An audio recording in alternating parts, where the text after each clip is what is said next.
Week, the nation's lead banker said the worst recession since the Great Depression is likely over. That was his quote. Ben Bernacke then tempered his remarks by saying the recovery would be very slow due to lingering unemployment and other problems. Now a lot of people are defaulting on their credit card payments. Joe Krier, president of Krier Wealth Management, is here to discuss the specifics. Do you think Bernacke is not calling this a depression for a reason? Do you believe we are in a depression? No, I don't think we're in a depression. You don't? No, there With high unemployment and everything going on? There was a lot more government intervention than there was back in the 30s. You know, they sat back for almost 18 months before they even sat up in their chairs, and then it was another year before they started making things happen. So, you know, as far as the potential that was out there, yeah, that was as big as the Depression, but the recovery, I shouldn't use that word yet, but they're starting to look at that now, where after the Great Depression, it was 10 years before they used the word recovery. Okay, so does this mean we're off to the races then, that everything's hunky-dory? I don't think so, you know, and what he said the other day was that it was a technical bottom or a technical end to the recession, and all that means is that we had 1 quarter of economic growth according to gross domestic product.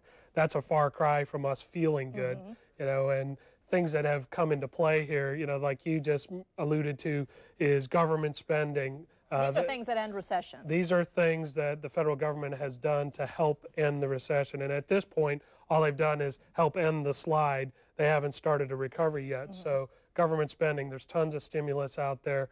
Interest rates are low. Those are the things that help corporations get out there and start borrowing money to build new plants and things. And what I've got here is killer applications. That's when some new technology comes along and changes the world, like the personal computer did or the internet did.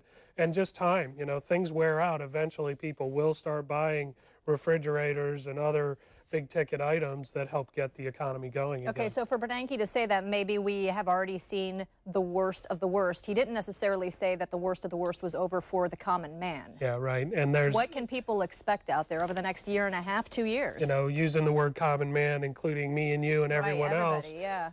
Consumer confidence is a huge piece of this, and if you can hint towards positive things, people start to feel better. If people feel better, they start to spend a little bit of money, and that gets the wheels turning again. So do you think this is purely psychological comments he's making? I don't know that it's purely psychological. You know, you have to realize that he's kind of on the stand constantly. He's always being asked questions. So to come out and make that kind of bold statement, it's a good observation. But yeah, I do think they're trying to manage perception as much as anything here. All right, lingering problems out there, guys. We've listed them for you so you can be aware of them. Small banks. FDIC didn't set up a center here with no reason, right? Right, yeah. And, they expect many banks to go under still. Right, you know, and we don't want to talk all positive and get everyone excited. We want to kind of be realistic here. And, you know, there's a lot of banks that are hurting, and the FDIC just hasn't gotten around to kind of looking under the hood there yet. Commercial real estate is still declining in price. Residential real estate hasn't really recovered yet. And then there's a lot of the stimulus stuff that was out there that's set to expire. You know, the car incentives expired. The first-time home buyer expires, I believe, November 1st.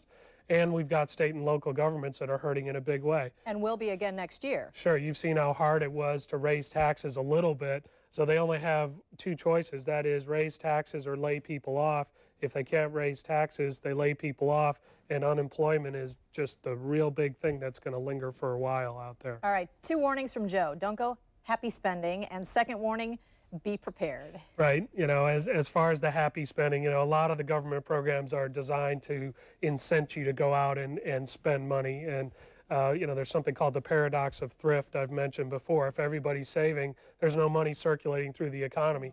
I say to you, let the other people spend the money. You pay down your debt, continue to pay it down. And be prepared. You know, things like the market going up, you mentioned it earlier, 7 out of the last 8 days, it's got people starting to say, wow, this is really good. And, you know, they start to feel good. Their retirement accounts go up. They spend money. I just say be prepared for things to turn down, because a lot of times after a big economic event like we've just been through, you get a fake recovery. It drops one more time before you get the real recovery. Those so-called green shoots. Green shoots, and another word is a double dip recovery, where we've been through one big dip and now we're in the middle of the W. perhaps to go down one more time. All right, Joe Krier, president of Krier Wealth Management, here to talk about what to expect with the economy. Thanks, Joe.